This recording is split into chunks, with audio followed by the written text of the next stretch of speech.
Bem, continuando com a nossa sequência de vídeos informativos, eu vou falar sobre como que você pode avaliar qual o tipo de esteroide, como você pode montar o teu ciclo para que você tenha um resultado mais eficiente. Uma vez eu tive num seminário médico, onde havia especialistas falando sobre esteroides e o uso de substâncias a nível de competição, a nível de esporte. E um médico bem conceituado chegou lá e disse: não, os anabolizantes, os esteroides são todos iguais, fazem a mesma coisa. Eu disse: olha, se você analisar sob o ponto de vista farmacológico, pode até ser, mas da maneira como você os usa ou da maneira como você os associa, os resultados podem ser bem diferentes. Então, como é que a gente pode escolher corretamente, tirando algumas particularidades de que cada pessoa é uma pessoa, cada pessoa se adapta mais a um tipo ou outro tipo de substância. Isso, com o tempo, você vai perceber o que funciona para você ou não. Mas vamos partir do ponto de vista geral. Existe um marcador que foi criado há alguns anos atrás, talvez bastante anos atrás, por profissionais e treinadores de profissionais que indicam algumas características de cada substância, como ela funciona, para que você possa associá-las ou criar, montar a sua, vamos dizer, o seu roteiro, né, de como vai usá-las. Este marcador, que a gente chama atualmente de índice, é praticamente um segredo de Estado, é praticamente o santo grau, algo que, por exemplo, talvez aqui no Brasil nenhuma pessoa conheça ou pouquíssimas pessoas conheçam. Provavelmente as pessoas só que compraram ou que têm o meu livro, ou pessoas que compraram ou têm o livro do Paul Boorstin, que é um grande treinador inglês, que são os únicos lugares onde eu vi isso publicado.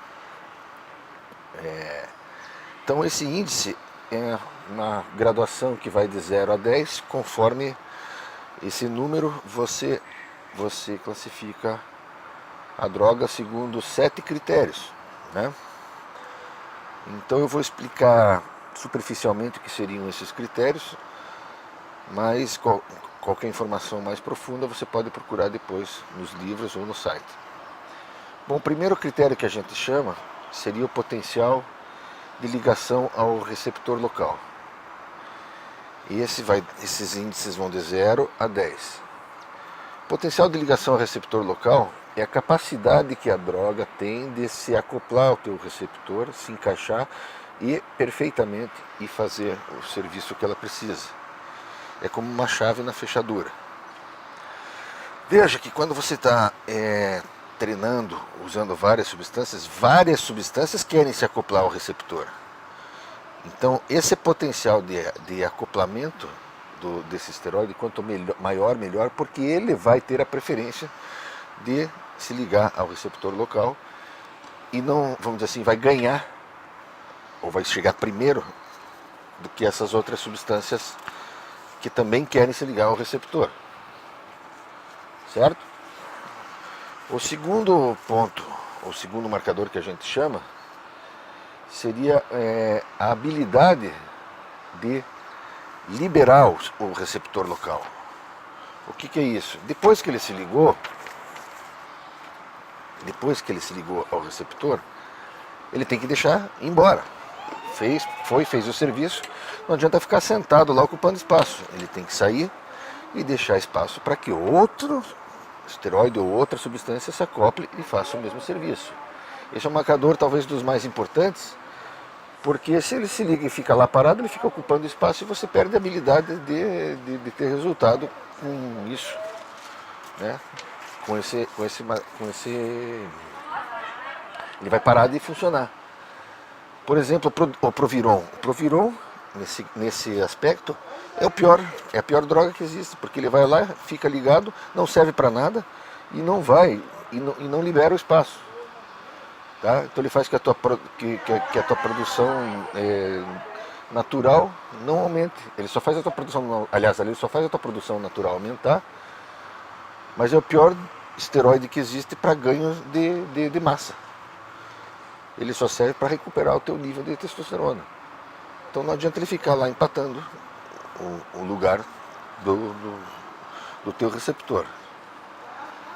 O terceiro marcador que eu gostaria de ressaltar é o que todo mundo fala, mas não sabe muito o que é. Seria a aromatização. Existem dois tipos de aromatização, a positiva e a negativa. A aromatização positiva é o que acontece com a maioria dos esteroides chamados depots, né? Sustanon, não sei se existe o Sustanon depot, mas é o Instro depot, todos os depots. Eles aromatizam em DHT. O que é isso? Ele cria uma testosterona secundária que também depois retorna e se acopla de novo ao teu receptor. Então, na verdade, ele faz duas vezes, ele dá duas mordidas no bolo cada vez que você usa. Então isso é chamado de aromatização positiva do esteroide inicial. Isso é um fator benéfico. Já o outro item seria a aromatização negativa, que é um fator que não ajuda muito. Esse ele vai trazer você para trás. Por quê? Porque ele vai aromatizar em estrogênio. E o que acontece? Os esteroides vão terminar como derivados de estrogênio e vão se acoplar aos receptores de estrogênio, o que desmancha tudo que você fez, ou atrapalha todos os ganhos que você teve através dessa aromatização negativa.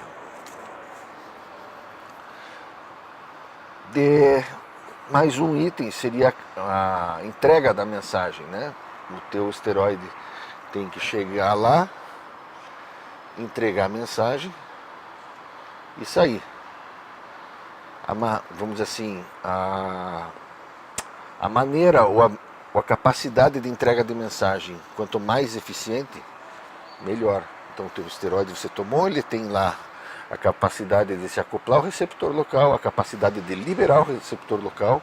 Ele vai lá, coloca, entrega a mensagem e libera.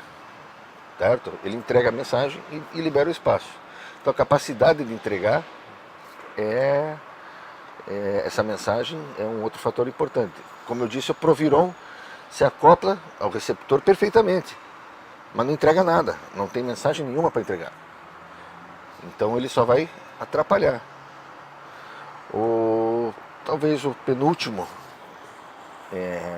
fator que a gente chama é a eficiência de movimentação desse esteroide dentro do sistema, ou seja, como ele se movimenta ou a maneira como ele se movimenta dentro de você. É uma medida de capacidade de entrega na meia-vida dele. Então o que acontece? Na avaliação é a habilidade de entrar e fazer o trabalho e sair, né? E o último seriam os efeitos positivos secundários que alguns esteroides têm, como por exemplo o propionato. O propionato ele tem a capacidade de aumentar os níveis secundários de IGF-1. E outro exemplo seria a oximetolona ou hemogenin, que tem a capacidade de aumentar tuas células vermelhas, os teus glóbulos vermelhos. Então isso seriam efeitos positivos e secundários. Então se você pegar numa tabelinha e, por exemplo, pegar uma droga lá, Decadurabolin, você vai analisar primeiro todos esses 7 itens e ver o resultado final, qual é a soma disso e vamos dizer, comparado com uma outra droga, por exemplo, o estanozolol. Comparando, você vê dentro do que você precisa, dentro do teu ciclo, como fazer isso. Essa tabela, como eu disse, não encontra, não existe, não está em lugar nenhum, a não ser no livro, no meu livro e no livro do Paul Borenstein, que é um livro em inglês. Futuramente até seria interessante, eu já tive contato com vários fornecedores e laboratórios que trabalham com drogas ergogênicas para esporte. E esses próprios laboratórios deveriam divulgar essa tabela para que as pessoas não saibam pelo menos o que estão usando e para que serve e qual seria a maior vantagem. Já que, teoricamente, os médicos sabem a teoria, mas não sabem a prática. Essa é a diferença entre falar com quem leu e falar com quem já fez. Tá? Então seria mais ou menos essa. Não digo que os médicos estão errados, não estou tomando nenhuma posição. Mas é a mesma história, por exemplo, de um dependente químico, uma pessoa que tem problema com drogas. O médico diz que, nossa, você tem que pegar e se controlar. Mas ele nunca sentiu a síndrome da abstinência, ele nunca sentiu aquilo que o usuário sente quando dá o pânico. A mesma coisa, o médico, nossa, já viu? O Decadurabolin é bom isso. Mas ele nunca tomou, ele nunca sabe, nunca usou. Ele nunca treinou às vezes. Então, você está perguntando, vamos dizer assim, sobre uma coisa técnica para um cozinheiro, né? Então eu diria que você tem que procurar, lógico, informação técnica, farmacêutica, do seu médico, porque é a sua saúde, isso não se tira de cogitação. Mas também é bom conversar com quem já usou e já fez. Certo? Bom dia e até o próximo.